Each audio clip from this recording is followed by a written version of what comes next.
Assalamualaikum warahmatullahi wabarakatuh. Perkenalkan, nama saya Yunika Ferinda dengan NIM 2020202101 dari kelas PAI 223. Materi pertama yang akan saya jelaskan adalah mengenai konsep dasar teknologi pendidikan. Mulai dari pengertian teknologi pendidikan. Pengertian teknologi pendidikan secara etimologi berasal dari bahasa Yunani. Teknologi asal katanya tekne, bermakna seni, kerajinan tangan, atau keahlian. Sedangkan menurut definisi AECT atau Association for Educational Communication Technology pada tahun 1977, teknologi pendidikan adalah proses kompleks yang terintegrasi, meliputi orang, prosedur, gagasan, sarana, dan organisasi untuk menganalisa masalah, merancang, melaksanakan, menilai, dan mengelola pemecahan masalah dalam segala aspek belajar pada manusia. Teknologi informasi dan komunikasi atau TIK sendiri memiliki beberapa fungsi utama yang digunakan dalam kegiatan pembelajaran, yaitu meliputi yang pertama, teknologi berfungsi sebagai alat atau tool, yang artinya alat siswa untuk membantu pembelajaran, misalnya dalam mengolah kata, mengolah angka, membuat unsur grafis, membuat database, membuat program administratif untuk siswa, guru, dan staf data kepegawaian, keuangan, dan sebagainya. Teknologi berfungsi sebagai ilmu pengetahuan atau sains. Dalam hal ini, teknologi sebagai bagian dari disiplin ilmu yang harus dikuasai oleh siswa. Misalnya dalam pembelajaran di sekolah sesuai pembelajaran TIK, sebagai ilmu pengetahuan yang harus dikuasai siswa semua kompetensinya. Dan yang terakhir, teknologi berfungsi sebagai bahan dan alat bantu untuk pembelajaran atau literasi. Dalam hal ini, teknologi dimaknai sebagai alat bantu untuk menguasai sebuah kompetensi yang melalui komputer. Kemajuan teknologi dewasa ini dan di masa yang akan datang, terutama di bidang informasi dan komunikasi, menyebabkan dunia menjadi sempit cakupannya. Interaksi antar bangsa yang satu dan bangsa yang lainnya, baik yang disengaja maupun yang tidak sengaja, menjadi semakin intensif. Demikian juga yang terjadi di Indonesia dan negara-negara di dunia. Globalisasi menjadi sesuatu yang tidak dapat dihindari. Di bidang pendidikan, peran guru untuk mendidik peserta didik menjadi manusia yang selalu mengikuti perkembangan zaman tanpa meninggalkan akar budaya sangat penting dalam menentukan perjalanan generasi bangsa ini. Guru dituntut menjadi pendidik yang bisa menjembatani kepentingan-kepentingan itu. Tentu saja melalui usaha-usaha nyata yang diterapkan dalam mendidik peserta didiknya. Dari beberapa alat pendidikan yang dapat dipandang sebagai alat teknologi pendidikan menurut Nasution pada tahun 2007 antara lain yaitu papan tulis, peta dan globe, buku pelajaran, model, film, koleksi, tip, dan recorder. Materi yang kedua ini yaitu ruang lingkup, manfaat, serta mengapa perlu media pembelajaran di dalam kegiatan belajar mengajar. Ruang lingkup merupakan cakupan atau batasan kegiatan yang harus dilakukan oleh guru dan siswa dalam kegiatan belajar mengajar untuk mencapai tujuan secara efektif dan efisien. Ruang lingkup tersebut meliputi materi, media, pendekatan-pendekatan, alokasi waktu, metode, pola pembinaan terpadu, kompetensi dasar peserta didik, dan evaluasi. Materi yang diajarkan haruslah sesuai kurikulum yang telah ditetapkan. Media pembelajaran pula termasuk sarana dan prasarana merupakan bagian penting untuk menunjang suatu kegiatan belajar dan pembelajaran. Dalam kegiatan belajar mengajar, pendekatan sangatlah penting dilakukan oleh seorang guru kepada siswanya.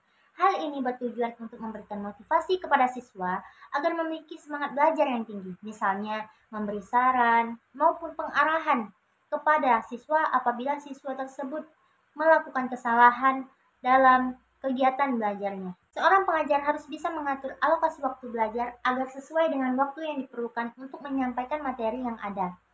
Setiap guru memiliki metode atau cara dalam menyampaikan suatu materi kepada siswa.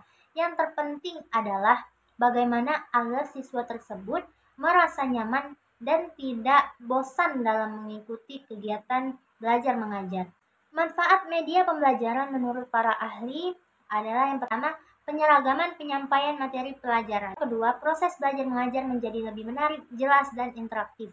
Yang ketiga, efisiensi waktu dan tenaga. Yang keempat, meningkatkan kualitas hasil belajar para murid. Yang kelima, memungkinkan kegiatan mengajar yang fleksibel atau dapat dilakukan di mana saja. Yang keenam, menumbuhkan sikap positif siswa. Materi selanjutnya adalah konsep, fungsi, prinsip, dan ciri media pembelajaran. Media pembelajaran adalah media yang membawa pesan-pesan atau informasi yang bertujuan instruksional atau mengandung maksud-maksud pengajaran. Media pembelajaran meliputi alat yang secara fisik digunakan untuk menyampaikan isi materi pengajaran yang terdiri dari buku, tape recorder, kaset, video kamera, video recorder, film, slide atau gambar, foto, gambar, grafik, televisi, dan komputer. Kesimpulannya, media adalah segala sesuatu yang dapat digunakan untuk menyalurkan pesan dari pengirim ke penerima, sehingga dapat merangsang pikiran, perasaan, perhatian, dan minat siswa sedemikian rupa sehingga proses belajar terjadi. Ada dua fungsi utama media pembelajaran yang perlu kita ketahui. Fungsi pertama, media adalah sebagai alat bantu pembelajaran, dan fungsi kedua adalah sebagai media sumber belajar. Media pembelajaran, khususnya media visual, memiliki 4 fungsi. Yang pertama, fungsi atensi, yaitu dapat menarik dan mengarahkan perhatian siswa untuk berkonsentrasi kepada isi pembelajaran yang berkaitan dengan makna visual yang ditampilkan atau menyertai teks materi dan pelajaran.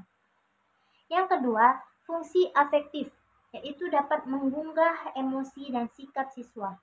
Yang ketiga, fungsi kognitif, yaitu memperlancar tujuan untuk memahami dan mengingat informasi atau pesan yang terkandung dalam gambar. Yang keempat, fungsi compensation, yaitu dapat mengakomodasikan siswa yang lemah dan lambat menerima dan memahami isi pembelajaran yang disajikan dengan teks atau secara verbal. Adapun prinsip-prinsip pemilihan media pembelajaran, yaitu yang pertama, media yang dipilih harus sesuai dengan tujuan dan materi pelajaran, metode mengajar yang digunakan, serta karakteristik siswa yang belajar atau tingkat pengetahuan siswa, bahasa siswa, dan jumlah siswa yang belajar. Yang kedua, untuk dapat memilih media dengan tepat, guru harus mengenal ciri-ciri dari setiap media pembelajaran. Yang ketiga, pemilihan media pembelajaran harus berorientasi pada siswa yang belajar.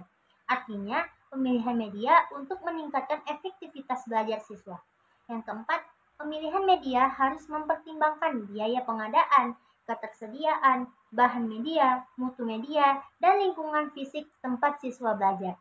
Yang kelima, menempatkan atau memperlihatkan media pada waktu, tempat, dan situasi yang tepat. Adapun ciri-ciri media pembelajarannya itu yang pertama, ciri fiksatif atau fixative property. Ciri ini menggambarkan kemampuan merekam, menyimpulkan, melestarikan, dan mengkonstruksi suatu peristiwa atau objek. Yang kedua, ciri manipulatif. Suatu kejadian yang memakan waktu sehari-hari dapat disajikan kepada peserta didik dalam waktu 2 atau 3 menit dengan teknik pengambilan gambar atau time-lapse recording. Yang ketiga, ciri distributif. Ciri distributif dari media memungkinkan suatu objek atau kejadian ditransformasikan melalui ruang, dan secara bersamaan kejadian tersebut disajikan kepada peserta didik dengan stimulus pengalaman yang relatif sama mengenai kejadian ini. Materi berikutnya mengenai teknologi sebagai sebuah pendekatan dalam problem pendidikan. Teknologi pendidikan adalah sebagai suatu studi yang terus dikembangkan agar menghasilkan peningkatan kinerja pembelajaran yang lebih baik dan dapat memudahkan peserta didik maupun pendidik. Ada beberapa klasifikasi problem pendidikan, yaitu masalah fundamental. Artinya, dari kesatuan sistem itu adalah suatu cara yang disusun secara makro dari tingkat perencanaan hingga pengimplementasiannya ke arah tujuan pendidikan yang diharapkan. Yang kedua, masalah anggaran pendidikan. Anggaran pendidikan mempunyai peran penting untuk kita bisa tercapainya cita-cita atau tujuan pendidikan. Anggaran pendidikan sangat berpengaruh dalam proses penyelenggaraan pendidikan yang berkualitas dan bermoral, dan termasuk juga profesionalisme guru. Yang ketiga, masalah kompetensi guru. Persoalan guru memang tak hanya menyangkut dengan kesejahteraannya, tetapi juga mengenai kompetensi seseorang guru yang akan membawa dampak terhadap hasil proses pendidikan. Yang keempat, masalah sarana dan prasarana pendidikan. Lemahnya mutu pendidikan di negara Indonesia juga didasari oleh kurangnya sarana dan prasarana. Persoalan buku umpamanya, yang akhir ini menjadi beban bagi siswa atau pelajar. sehingga siswa susah mendapatkan buku-buku. Kelima, pengelolaan dan efisiensi. Solusi untuk mengatasi permasalahan pendidikan yang pertama, solusi masalah pemerataan pendidikan.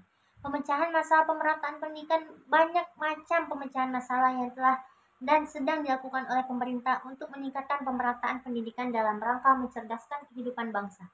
Langkah-langkah ditempuh melalui cara konvensional dan cara inovatif. Misalnya membangun gedung sekolah seperti SD Impres dan atau ruangan belajar, menggunakan gedung sekolah untuk double shift atau sistem bergantian pagi dan sore, dan masih banyak lagi. Yang kedua, solusi masalah mutu, efisiensi dan relevansi pendidikan.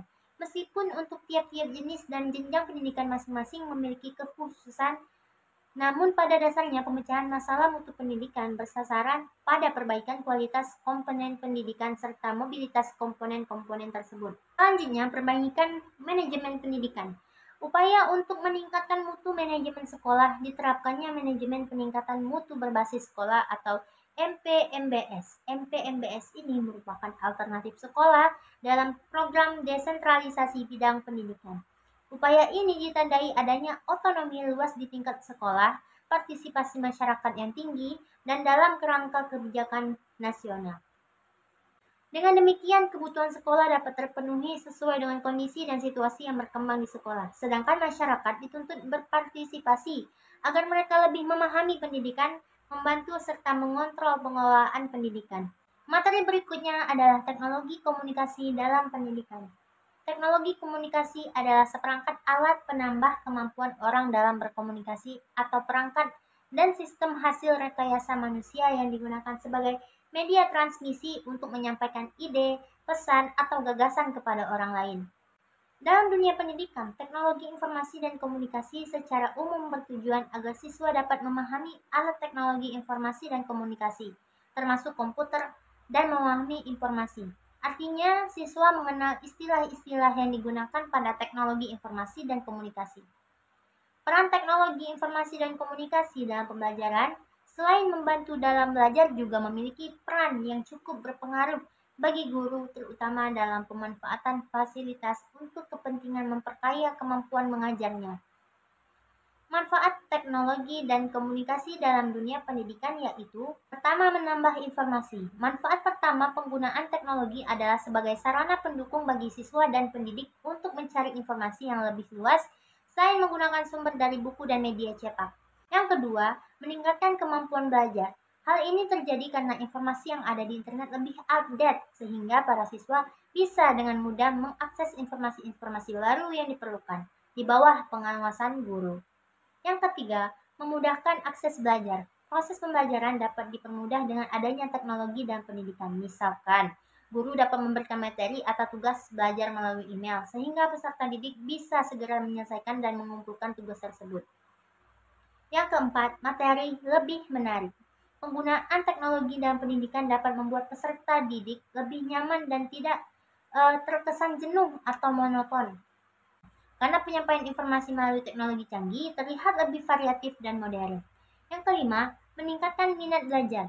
Informasi dan pengetahuan yang lebih lengkap serta akses yang mudah didapatkan dapat membuat siswa lebih minat dalam melaksanakan pembelajaran. Penggunaan teknologi dan pendidikan memang memiliki beberapa manfaat untuk kelangsungan, namun di sisi lain harus tetap mengawasi anak-anak saat memanfaatkan teknologi, karena mudahnya informasi yang mudah diakses di teknologi tidak hanya informasi positif, tetapi juga informasi negatif. Materi selanjutnya adalah media pendidikan dalam proses pembelajaran. Media merupakan sesuatu yang bersifat menyalurkan pesan dan dapat merangsang pikiran, perasaan, dan kemauan audien atau siswa, sehingga dapat mendorong terjadinya proses belajar pada dirinya. Penggunaan media secara kreatif akan memungkinkan siswa untuk belajar lebih baik dan dapat meningkatkan performa mereka sesuai dengan tujuan yang ingin dicapai. Pada tahun 1960 sampai 1965, orang mulai memperhatikan siswa sebagai komponen yang penting dalam proses belajar mengajar. Pada saat itu, teori tingkah laku atau behaviorism teori, ajaran B.F. Skinner mulai mempengaruhi penggunaan media dalam kegiatan pembelajaran. Teori ini mendorong orang untuk lebih memperhatikan siswa dalam proses belajar mengajar. Menurut teori ini, mendidik adalah mengubah tingkah laku siswa. Perubahan tingkah laku ini harus tertanam pada diri siswa sehingga menjadi adat kebiasaan. Supaya tingkah laku tersebut menjadi adat kebiasaan, setiap ada perubahan tingkah laku positif ke arah tujuan yang dikehendaki, harus diberi penguatan berupa pemberitahuan bahwa tingkah laku tersebut telah betul. Teori ini telah mendorong diciptakannya media yang dapat mengubah tingkah laku siswa sebagai hasil proses pembelajaran.